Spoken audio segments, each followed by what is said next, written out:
On any given day, if you wake up and you're unclear on the direction that the Lord has for your life, or you're unclear on the purpose, or you're unclear on where He wants you to go, if you're in a season of darkness, or if you're in a season of desert, of drought, where it's like you're wondering, like, where are you, oh Lord? What do you want me to be doing with my life? If you find yourself in that season, this is the answer to what you should be doing.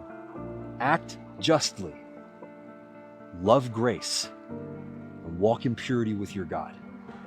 Now, here's what that means. It means that in your actions, make sure that everything that you are doing is just. Make sure that the way that you treat people is in accordance with justice and in the way that they deserve. And the way you do your business dealings, do so with integrity. And the way that you live your life, do so with integrity. Do so in a way that, if held up to the scrutiny of justice, one would say that this person composed themselves and treated others in a way that was just and fair.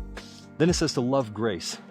Now, love grace is an interesting one, because when you think about it, it's like, well, of course I would love grace. Everybody loves grace for themselves, right?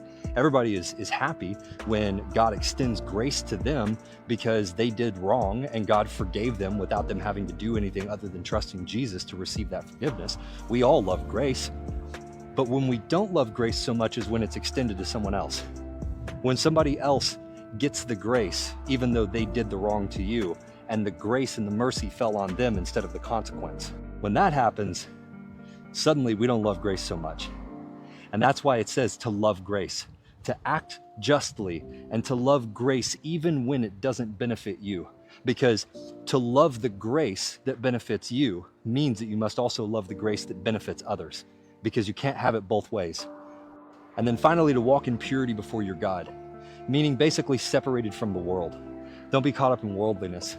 Don't be caught up in impurity and the impurities of life, watching things that corrupt the soul, listening to things that corrupt the soul, being engaged in relationships and activities that corrupt the soul.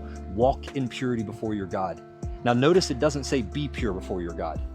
It says walk in purity. Now the reason it says walk in purity is that the purification process comes from being in proximity to the Lord. And so in order for us to walk in purity with our God, we must be walking with our God.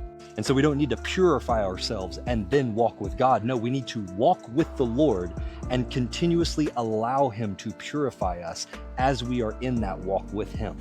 And it is in this way that you will be prepared for the moment when it is time to come into your purpose.